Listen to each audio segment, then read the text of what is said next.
shots rang out in Dallas, and the world changed forever. But what if the finger on the trigger didn't actually belong to a lone gunman named Lee Harvey Oswald? What if the order came from a shadow organization born nearly 2 centuries earlier? An organization that stamped its symbol on the money in your pocket and embedded its philosophy into the bedrock of America. We are diving deep into the unholy trinity of conspiracy theories, the Illuminati, the Freemasons, and the assassination of JFK. To understand the death of a modern president, we have to go back to 1776. Most of you know that year for the Declaration of Independence, but just 2 months before America was born, a man named Adam Weishaupt founded the Order of the Illuminati in Bavaria. His goal wasn't just a club for intellectuals, it was total domination.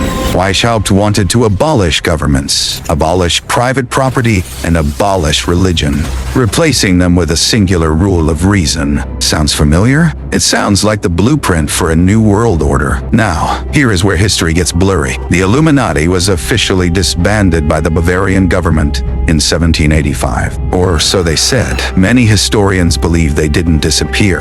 They simply migrated. They infiltrated the Freemasons' lodges of Europe and eventually America. Before we go deeper into this rabbit hole, if you want to uncover more history that they don't teach in school, make sure to hit that subscribe button right now. It helps us keep the lights on and the truth coming. So the Freemasons, a fraternity of builders, architects, and free thinkers. George Washington was a Mason. Benjamin Franklin was a Mason. 9 of the signers of the Declaration of Independence were Freemasons. The question is, did the Illuminati hijack the Masons to pull the strings of the new American Republic? Look at the back of the $1 bill, the unfinished pyramid, the all-seeing eye. Beneath it, the Latin words Novus Ordo Seclorum. It translates to New Order of the Ages. Why would a Christian nation put a pagan symbol of an Egyptian deity on its currency, unless the architects of that currency served a different master? Fast forward nearly 200 years to 1961.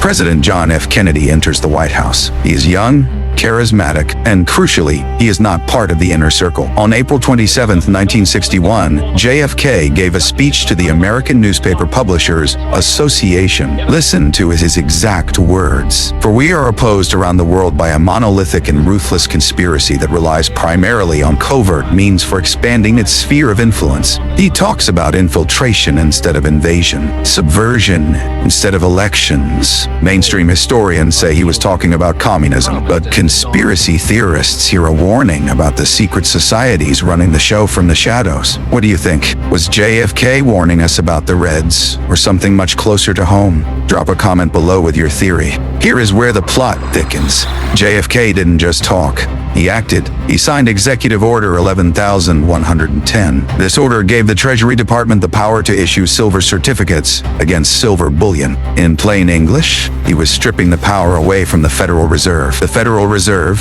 a private bank, not a government entity, which controls the U.S. money supply. If you control the money, you control the world. 6 months after signing that order, JFK was dead. An Executive Order 11,110, it was never implemented. Coincidence? In the world of the Illuminati, there are no coincidences.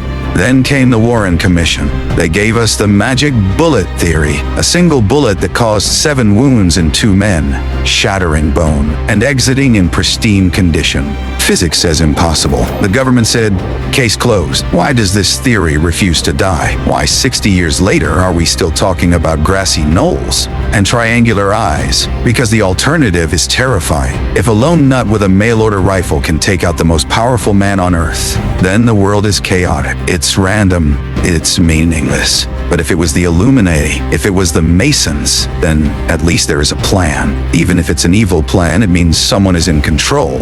So, are the Freemasons running the world? Probably not the guys at your local lodge organizing pancake breakfasts. But the elite, the top 1% of the 1%, they meet in rooms we don't know about, deciding the fate of economies and nations. Whether they call themselves Illuminati or just the board of directors, the result is the same. The eye of Providence is still watching, and the questions surrounding Dallas are still unanswered. If you enjoyed this deep dive into the shadows, please share this video with a friend who needs to wake up. And don't forget to like the video. It tells the algorithm that we are watching back. I'll see you on the other side.